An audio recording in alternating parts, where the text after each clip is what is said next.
Bem-vindo à primeira série de podcasts promovidos pelo Anemia Working Group, a Associação Portuguesa para o Estudo de Anemia, que tem como objetivo promover a investigação na anemia nas suas diversas vertentes. Neste contexto, promovemos uma série de podcasts que pretendem ser um espaço de atualização com caráter informal e didático. Na sessão de hoje dos podcasts do Anemia Working Group, teremos o Dr. Joaquim Neves a falar-nos sobre anemia e hemorragia uterina anormal. Chamo-me Joaquim Neves, eu sou especialista em obstetrícia e ginecologia. Eu vou falar sobre a anemia e a hemorragia uterina anormal e abundante nas mulheres. Há uns anos atrás, nós utilizávamos o termo de hemorragia disfuncional. No entanto, o termo atual, hemorragia uterina anormal e abundante, aparentemente é uma hemorragia que não tem nenhuma causa subjacente. Nós estamos a falar de mulheres em pré-menopausa, com perdas menstruais abundantes, que tecnicamente são avaliadas em superiores a 80 mililitros, mas é muito difícil esta avaliação pormenorizada, e que têm uma duração superior a 8 dias. São situações que necessitam de intervenção em ginecologia. A hemorragia uterina anormal e abundante é relatada com uma grande variação, entre 3% a 52% mundialmente. Atenção que esta frequência vai depender da terminologia que é utilizada, da subjetividade ou não do diagnóstico ou da objetividade do diagnóstico. Não é uma condição que ameaça a vida das mulheres, na maioria dos casos, apesar de que se considerar que os dados da frequência são inferiores àquilo que nós vemos na realidade. Entidades como a NICE, ou o Colégio Real de Obstetrícia e Ginecologia britânico, e a FIGO, estimam que 1/3 das mulheres têm um episódio de hemorragias uterinas anormais abundantes na sua vida. Em 2019, no Reino Unido, encontraram-se 1, milhões de casos por ano, portanto, nessa altura, e globalmente 30% dos casos de anemia estão associadas com mulheres com hemorragias uterinas anormais e abundantes. O diagnóstico pode requerer uma avaliação muito mais pormenorizada, tipo a avaliação da hemantina, mas simplesmente a hemoglobina e o hematócrito podem nos dar a noção associada à história das perdas abundantes. Existe um quadro que tem a sigla de Pictorial Blood Assessment Chart. Nós podemos encontrar o quadro na internet, que avalia o número de pensos ou tampões utilizados, e de acordo com a figura que é apresentada, nós podemos ter um indicador, desde que seja superior a 100, igual ou superior a 100, é o diagnóstico de hemorragias abundantes. O copo menstrual, per si, permite-nos ter essa avaliação. Existem muitas aplicações nos telefones mais inteligentes que também permitem fazer a avaliação. De qualquer forma, o diagnóstico é um diagnóstico de exclusão, desde que não haja gravidez, neoplasia ou que não haja nenhuma patologia ginecológica específica. Ao fim e ao cabo, há uns anos atrás, a FICO criou um algoritmo PalmCoin. A hemorragia anormal e disfuncional, em que não há nenhuma causa específica, faz parte do COIN, que inclui doenças endócrinas, coagulopatias ou situações que não são classificadas ou idiopáticas, inclusivamente situações iatrogénicas. Nós muitas vezes prescrevemos medicamentos que podem fazer aumentar as perdas menstruais. Ora, analisemos em primeiro lugar a hemorragia uterina aguda, que requer uma intervenção imediata, que irá incluir medidas gerais e intervenção farmacológica específica. As medidas gerais, todos conhecemos mais ou menos: a restituição da volémia, a tentativa de redução das hemorragias pode inclusivamente levar a utilizar medicação específica, como fatores de coagulação ou plasma, e em termos de manobra em ginecologia, podemos ter a necessidade de aplicar intrauterino um dispositivo em balão, por exemplo, uma sonda de Foley. Medidas muito específicas. Nós temos a contracepção hormonal oral combinada. Habitualmente recomenda-se a utilização de contraceptivos que tenham 30 microgramas de etinistradiol, um comprimido de 6 em 6 horas até redução da hemorragia, depois de 8 em 8 horas durante 2 a 7 dias, desde que haja o controle da hemorragia, e depois manter um comprimido de dia sempre em toma contínua para evitar a hemorragia de privação. É evidente, nós temos que ter atenção que a contracepção hormonal combinada, temos que avaliar o risco cardiovascular do doente e ter atenção quando nós aumentamos a dosagem, nomeadamente do estrogênio, nós corremos o risco de provocar náuseas ou mesmo vômitos. Ainda na avaliação específica, se não conseguimos utilizar a contracepção hormonal combinada, podemos recorrer a prostagênio oral exclusivo, com uma dose mais elevada, 10 miligramas, um comprimido de 4 em 4 horas, ou depois um comprimido de 6 em 6 horas, depois um comprimido de 8 em 8 horas. O espaçamento da alteração da posologia vai depender do controle ou não da hemorragia, e, havendo um controle da hemorragia, nós podemos passar a um comprimido dia. Como progestagénio, também podemos recorrer à utilização do prostagénio injetável. O acetato medroxiprostrona, 150 miligramas intramuscular, e depois nós administraremos oralmente o prostagénio, de preferência medroxiprostrona oral, 20 miligramas 3 vezes ao dia durante 3 dias. Isto tudo é condicionado pelo controle da hemorragia. Ainda com medidas mais específicas e menos hormonais, diria.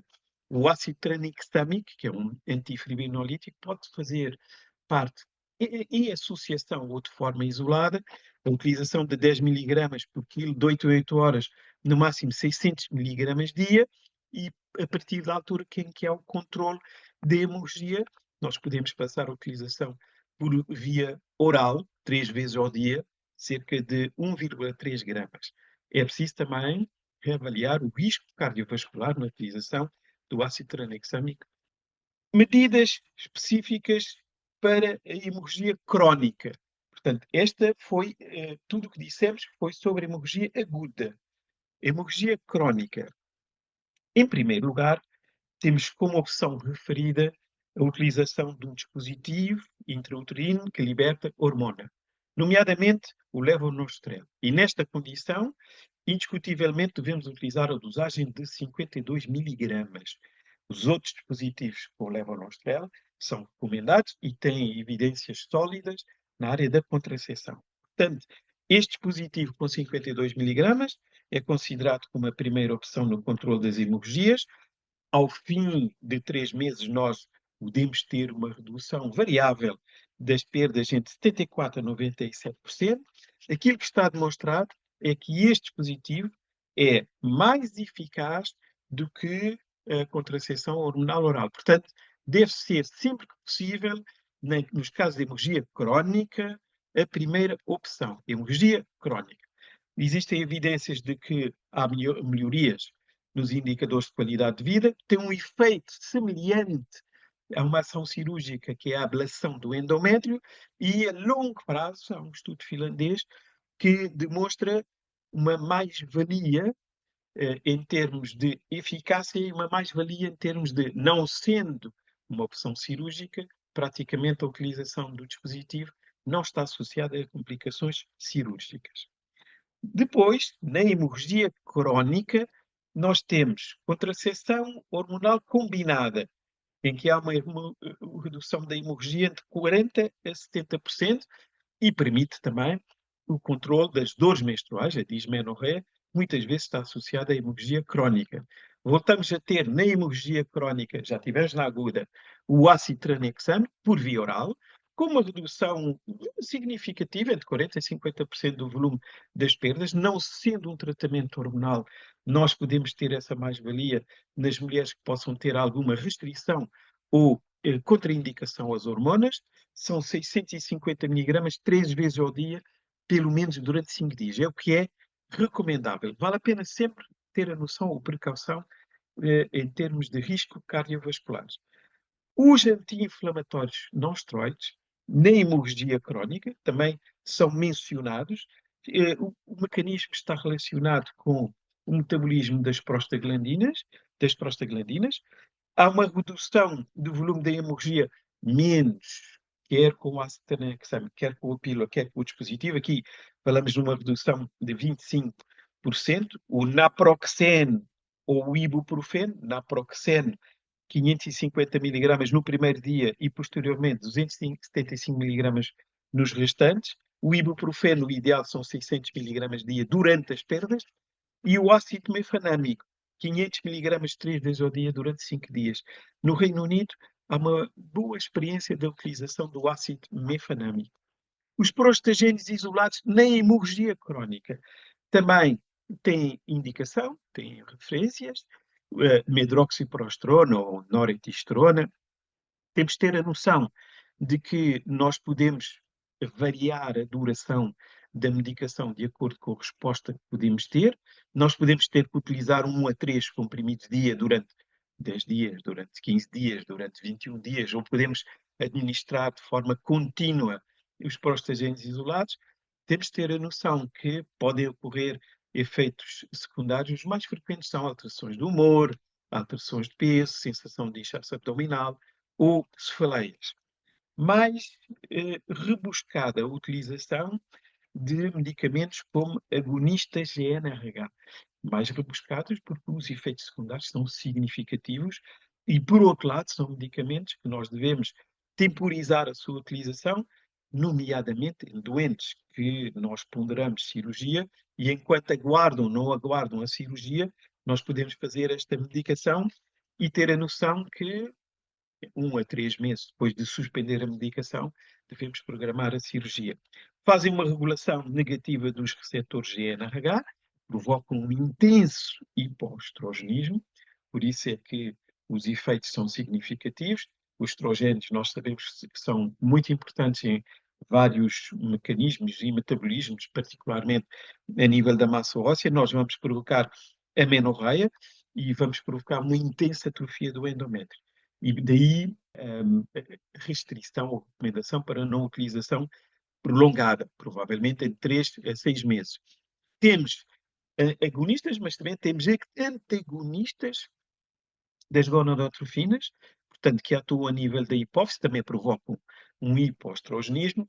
Hoje em dia já existe uma forma mais moderna da sua utilização, que é associar estradiol e prostagénio, tipo o acetato de norethisterona. Nós temos disponível em Portugal. O Relugolix existe em Portugal. O Elagolix esteve em experiência e foram suspensos os ensaios para reavaliar a sua segurança, provoca uma redução do volume das perdas, nomeadamente na presença de biomas. O Relugolix até já tem uma extensão da sua utilização para o controle dos sintomas da endometriose. O Relugolix tem um estudo durante 24 semanas, durante 6 meses.